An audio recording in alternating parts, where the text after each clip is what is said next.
Hello guys, ngayon ay nagbibiyahe po tayo ngayon papuntang Calamba, Laguna kasi po meron tayong project doon syempre. So nakaban tayo and ngayon po ay medyo maulan kasi may bagyo. Ayan guys. Kaya medyo matagal po yung pagbiyahe natin ngayon kasi nagkaroon pa ng traffic sa NLEX and ayun po medyo madulas yung daan kaya dahan-dahan lang yung ating ah, pagbiyahe, syempre. Safety first, di ba po? Guys, kahit maulan, pakita ko lang sa inyo yung project natin ngayon. So, sa baba, meron siyang mga stall. Tapos, guys, sa second floor bahay siya. Ayan. Para po sa project natin ngayon, 6 po na kortina ang ating isasabit. So, ito po yung finished project natin sa kanilang living area. So, ang nilagay po natin dito is stone po ang kulay. Sa mga kwarto naman po, iisa po yung color almond. Actually, yung iba po hindi ko na maipakita kasi po medyo busy sa bahay kasi kakalipat lang po nila client. Ito po 3 months ago nung nagpasukat sila and nung nakapag-ready na po para sa budget, nagpalagay na po sila. Hello guys, ngayon is na stranded kami dito sa SLEX kasi dahil sa bagyong habagat nagbaha sa NLEX, hindi tayo pass going to Pampanga. Kaya ngayon po 1 AM. Yan, na po kami dito. Gumarahin na kami sa gas station po banda dito sa SLEX para mamaya po if ever sana mag-open po yung daan or yung NLEX, nakadiretso po kami through Skyway. Hopefully gumanda na yung panahon. Although malakas pa rin po yung ulan. Unexpected po kasi talaga. Saka kasi nakipag-commit tayo hanggat kaya naman namin puntahan. Kakabit naman namin. Kaya lang talagang hindi namin na-predict na talagang lalakas yung ulan. Kaya eto po, na-hold kami. Anong update na? Wala pa? Wala pa ako finish.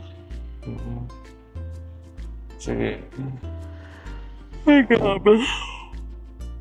Itok na ako. Pero sige lang. Meron pa man din ako mga guys bukas. Nakaka-meeting na kliyente. Labag na ba sa EDSA? Labag sa lahat. Labag sa skate. Ano yung pagkyaran ng straight body ng gulot mo, pati pitis mo. Hello guys, good morning. Kamusta? So, nung nakaraan po is bagyong Krising po ang ating nakasalubong sa ating pag-install ng kortina. Ngayon po, ang sasalubungin naman natin ngayon is bagyong Dante. At dalawa po ang project natin ngayon. Meron po tayo sa Paniki, Tarlac, saka sa Natividad, Pangasinan. Yung dalawa po natin project ngayon, pupuntahan ko po yun to check po yung mga gawa ng ating tao. Kaya medyo busy na naman po yung araw natin. Pero kasi tayong viewers na nagtataka bakit daw ang energetic natin. So, ganun talaga. Kapi-kapi lang. Sige, lalabas ka na? Sinda mo na yung sasakyan? Sige. Paano ka papasok? Wala yung susi. Sige mo sa kwarto. Ngayon guys, ang gagawin natin is unahin ko muna yung Paniki Tarlac kasi medyo mas maraming kurtina natin kakabit doon.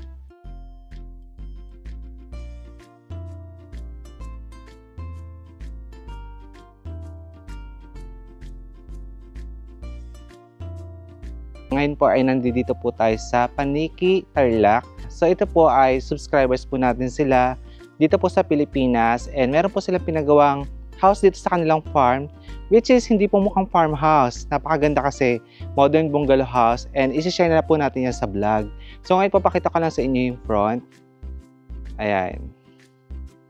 So yan po yung itsura ng front po ng kanilang farmhouse and ito po yung kanilang gate, which is nakapasok na po yung mga sasakyan natin kanina dyan. So dito po sa gate nila, meron po ditong porch area. And ongoing po soon, ipapa-improve pa po ito ni client. Yan. Ngayon po, pasok na lang tayo. Pakita ko na lang po sa inyo yung ginagawa natin at yung bahay po ni client para may idea po kayo, no? So ito po, pagpasok, meron po ditong way para po sa sasakyan papunta sa kanilang garahe. Ito na po yung kanilang farmhouse or modern bungalow house. Actually guys, pumasok na ako sa loob kanina. Napakaganda ng loob ng bahay. So guys, kung napapansin nyo pala, yung garden po ni client, yung mga puno, malalaki na po. Kasi nung nabili po nila yung lupa, inuna po nila magtanim na po ng mga punong kahoy. And sinunod po nila nun yung pagbuo po ng kanilang farmhouse. Kung nagpaplano po kayo magpa-landscape, bigyan ko lang po kayo ng idea kasi meron tayong nalalaman na rin naman pagdating sa pagla-landscape. So yung ginamit po na damo dito ngayon, ang tawag dito is Fraggrass. Si Fraggrass po kasi ang maganda, low maintenance kaysa po kay Bermuda. Si Bermuda grass po kasi pag tumubo is pataas, which is humahaba siya patayo. Ito po kasi si Fraggrass, lumalabong siya pahiga, kaya hindi na po natin kailangan tabasin po yung magiging taas niya or ganon. Kasi flat lang siyang tumutubo talaga. So again, para silang damo, syempre, pero mas low maintenance po si Fraggrass kaysa po kay Bermuda grass. So dito po is meron silang African talisay. Ito po ay tinatawag po itong socialite plants kasi may presyo po ito pag binili din. So itong African talisay nila is variegated. Ngayon guys, dito sa gilid ng garden is may pathway papunta sa kanilang lanay. Oops, dahan-dahan. Actually, nag-house tour tayo kahit maulan eh. So, ito guys, yung kanilang lanay. Type ko itong kanilang bakod dito. May pagka-barn look or barn design po yung fence. Yung pa-cross-cross na ganyan. And dito po sa lanay is ito po parang ano siya, clay tiles, ganon. Tapos yung tiles po portion na ito, yung 60 by 60 po, ang tawag po sa tiles na ito is rustic tiles kasi meron siyang anti-slippery. So yan po yung itsura na kanilang lanay. Guys, alam nyo ba, dito sa kanilang lanay, meron sila talaga mga antique na gamit or furniture, which is meron din tayong makikita niya sa loob po ng house. So guys, so ang ganda ng standong center table na ito. Driftwoods. Ganda oh. Ganda ng lanay, no? Tapos guys, ang cute ng kanilang garden. Meron silang mga sprinkle water para sa mga halaman nila. So marami po yan. 1, 2, 3 plus yung dulo pa. Meron pa yan. Guys, dito sa area na ito is ang cute. Meron mga bonsai. Tapos mga iba't ibang klase ng halaman din. And then dito sa kabilang side guys, from here guys, ito yung view natin. Doon tayo galing kanina sa pinakadulo yung gate, saka yung lanay. So ngayon pasok tayo dito guys.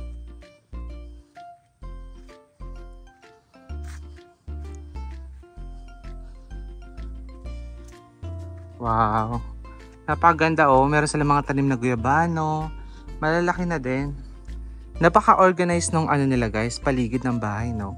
Ganda. Tapos dito another pathway papunta sa kanilang lanay pa rin to no guys. Yan, lanay sa other side.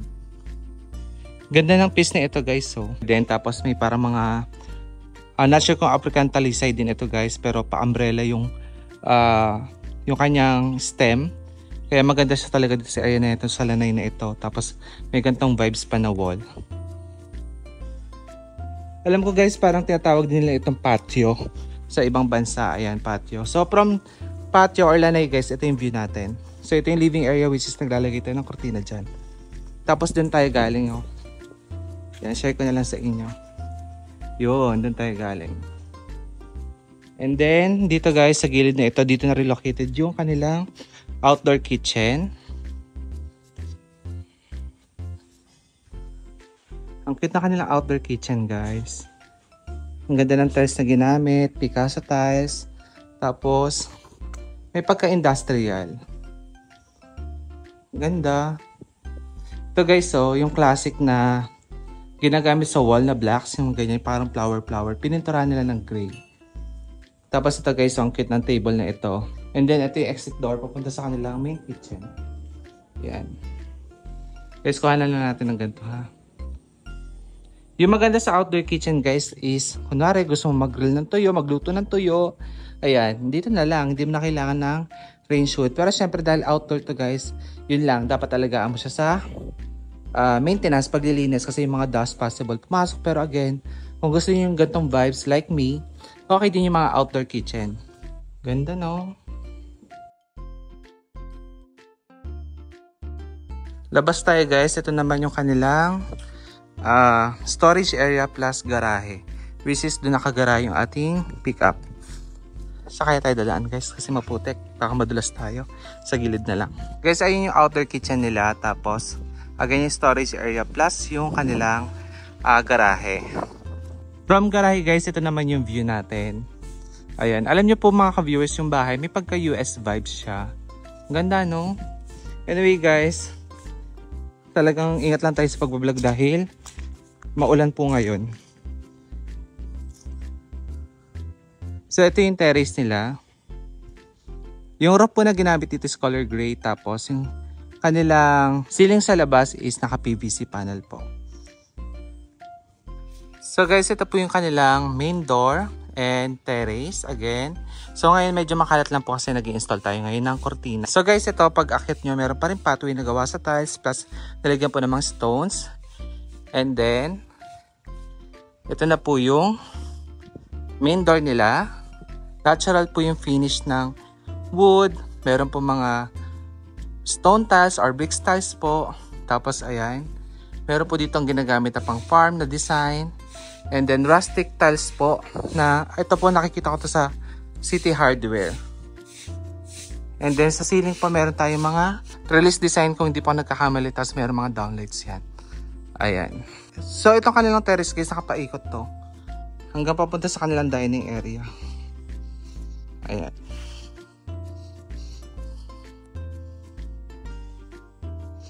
Tapos ito yung view natin. Sorry again guys, medyo makalat.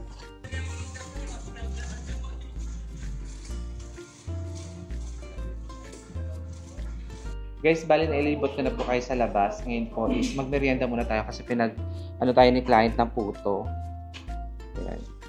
Kain muna tayo guys, merienda muna. Mukhang masarap yung puto guys, so 6 sa itlog. Maraming salamat po. Ayan, nakalati na din po yung puto. Kain guys. Guys, pasensya na kayo sa itsura natin kasi ay ano na po, mga 3 PM na po. At ongoing pa rin po yung paggagawa natin ng kortina sa Paniki Tarlac project. Ngayon po yung client kasi is dumating na. Kanina po kasi halos tayo po yung naglalagay ng kortina lang daw, walang nagbabantay. So pagdating po niya, dun po ako malas at nagpaalam po ako na kailangan ko po pumunta ng Natividad para po i-check po yung project pa po natin doon kasi kahit ulit-ulit po ako yun, gusto ko po nakikita talaga yung gawa hanggat kaya natin.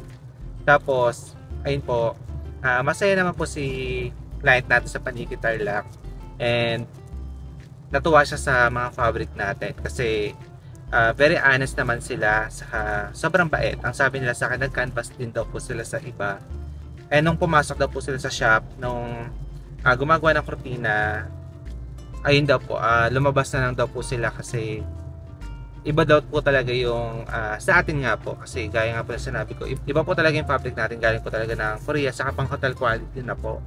Ngayon, proven naman po and sa kanila rin po nang galing, kaya sinare ko na din po sa inyo, no? So ngayon po, from Paniki Tarlac to Natividad, Pangasinan is 1 and 20 minutes po ang biyahe natin. So still, andiyan pa rin po si Bagyong Dante and Emong ba yung isa ron? Emong, ayan. So tatahak po tayo ng norte.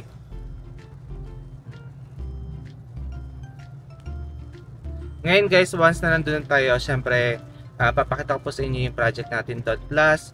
Yung tour po natin dito sa Modern Bungalow House is tutuloy natin yan para makita nyo po ng maayos yung loob pa po ng bahay kasi napakaganda po ng house ni client. Guys, dito na tayo sa bahay ni client. Ayan. Dito guys, yung up and down. Ang kitang bahay Ube Halaya. Para po sa client natin ngayon, sila po ay taga Singapore. At ayun nga po, napapanood nila yung mga kurtina kinakabit natin. Kaya nagpagawa na rin po sila sa atin. So yung mga napili pong kulay ni client is color almond. Then sa ibang kwarto po, kulay almond din po. So ito na rin po yung pinili ni client kasi ayun, nakikita niya po yung ganda po ni almond. Pero sa ibang kwarto po is nagpili po siya ng color gray para po sa mga anak niyang lalaki. And then sa masters naman po, ito pinatali ko na po agad dahil kailangan ko na rin po makabalik ng paniki tarlac, pero aayusin pa po yan. Guys, ang ganda ng view oh. Tanaw mo yung bundok papuntang Dimalico. Nung bagyong Crising, na-stranded tayo sa NLEX. 5 AM na tayo naka-uwi kasi lumubog doon sa Paso de Blas sa bandang Valenzuela City. So para may iba naman guys kasi nakakatrauma mag-install ngayon sa South. Sa North naman kami install ngayon para po ayun, hindi na kami matakot at okay yung daan. And syempre, safe po tayo. Nag-chat po ngayon yung NDRRMC na Raj. Signal number 4 daw po dito sa Pangasinan. Hindi signal number 1, signal number 4 talaga. Sinusundan talaga kami ng bagyo, guys. So, siguro, pahinga muna tayo talaga dapat. Grabe, oh. Pero guys, hindi naman ganun baka yung rainfall lang yung malakas, guys. Yung bugso ng tubig na ibababa niya, guys. And nga po, bago tayo umalis, nagpaalam na po kay client and gusto ko lang po din magpasalamat at tayo po ang napili nila para sa mga kortina nila. And after nga po natin sa natividad, nakabalik na rin po tayo ng paniki tarlac. And ito po yung itsura before ng ating project. So ito po yung kanilang receiving area. So naglagay po tayo dito ng kortina, almond and tan. Alam nyo guys, marami na rin po nakakapansin pag nilagyan ng kortina ang bahay, mas lalong gumaganda. So ito po pala yung back view ng kanilang pintuan. Tapos dito may console table na napakaganda po ng setup. Ayan. So yung design po ng bahay ni client is may pagka-rustic. Tapos mahilig sila sa mga wooden furniture. Gaya po dito sa dining area, meron po silang 8-seaters po na dining set. Nagawa syempre sa wood. Tapos guys, ito na rin yung curtain natin. So yung lapad po ng mga curtain, sinunod lang po natin yung pinagawa pong curtain box ni client. Kung napansin nyo po, tamang-tama po ang hole na kanyang curtain box. Kaya maganda po yung naging fit po ng ating mga kurtina. Para po sa reference ng curtain box, kung plano nyo magpagawa, ayan na po yung sukat. Tapos guys, change view lang tayo ng dining area. Ito po pala kanilang dining set is pina-repaint lang po ni client. So old furniture po nila ito. Nagawa sa Nara, tapos pinapalit po yung solihiya, kaya nagmukha pong bago daw. Ayan. Sa tabi po ng dining area, meron sila ditong counter bar na napakaganda. So guys, ito ang cute to. Ang ganda na kanilang drop lights, bagay na bagay dito sa kanilang countertop. So guys, ito gawa sa natural wood. Tapos ito na rin yung kusina, naglagay po tayo dyan ng mga Korean blends naman. So again, ito po yung kanilang counter bar. Kung type ninyo, screenshot nyo lang. Tapos ito po yung view natin from counter bar sa ating mga nilagay na kortina dito. And next naman po natin yung kanilang living area. So ito po ang gusto ni client sa living area niya is wall to wall po ang finish. Kaya ito na po ang naging itsura niyan. So guys, diba? Napakaganda. Guys, yung sofa, plano pong papalitan ni client yan. Mga something beige daw po yung ilalagay nila soon. By the way, ito na po yung ceiling. May cob light po na white. And then, yung tiles nila ay 60 by 60 po ang ginamit. Tapos dito po may mga sila mga kinakabit pang accent. Ayan. After po na sa living area, ipapakita ko naman po sa inyo yung kanilang powder room bago po tayo pumunta sa kanilang prayer area. So ito guys, yung kanilang powder room. Ayan na po itsura ng pinto. And then pagpasok po sa loob, ito yung itsura. Ayan. So napaka-cozy. And ang ganda ng tiles. Tapos guys, ang ganda rin ng mirror nila. Gawa sa wood, yung frame. Ayan. Tapos guys, dito na tayo sa kanilang prayer area. Ito po yung hallway papasok sa kanilang mga bedroom. So dito po meron silang console table. Ayan. Dripwoods din po yan. Or antique. Tapos ito na rin po yung tiles. Dito iba na po yung ginamit. 15 by 90. Tapos ang kita man itong box na ito. Ganda ng details niya. Tapos guys, ito sa hallway merong prayer area. Di pa po tayo tapos maglagay ng blinds. Ayan, nag-video na tayo. By the way guys, kung type nyo yung prayer area nila, screenshot nyo lang po. Tapos napakaganda ng details dito ni nung cross. Gawa po ito sa woods din. Tapos ayan guys, may ceiling fan na rin ito.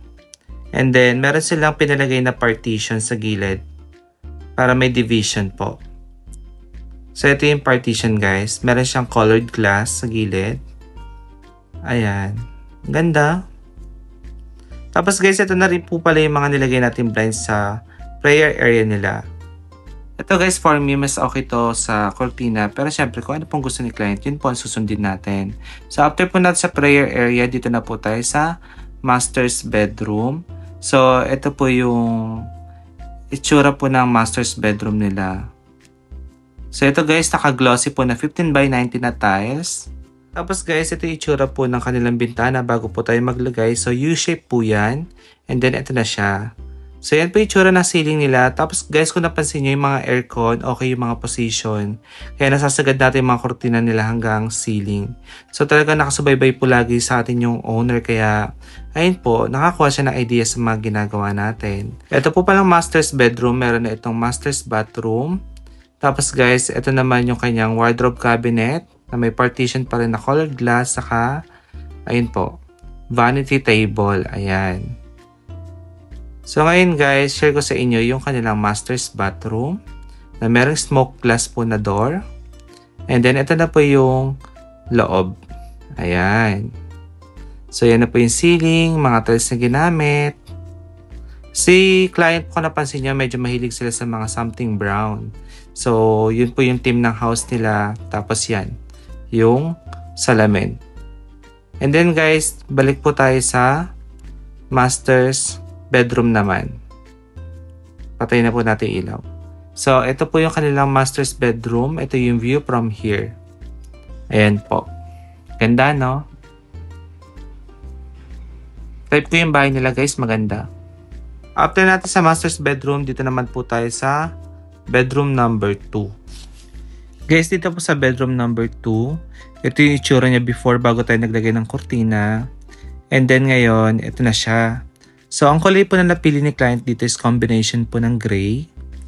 Open lang natin lights guys ha, para mas maliwanag. So, ito yung design po ng ceiling nila. Then, yung kortina po natin guys, hindi na tayo nag wall to wall po dito. Kasi guys, hindi rin magpapantay dahil merong something dun sa corner, no? So, yan po yung itsura ni bedroom number 2. And then, meron na rin po itong wall lights. Tapos, yung tiles na ginamit, napakaganda. Matte finish. Sa bedroom number 2 po, meron na po itong walk-in closet din. Dito po siya located. Saka yung bathroom.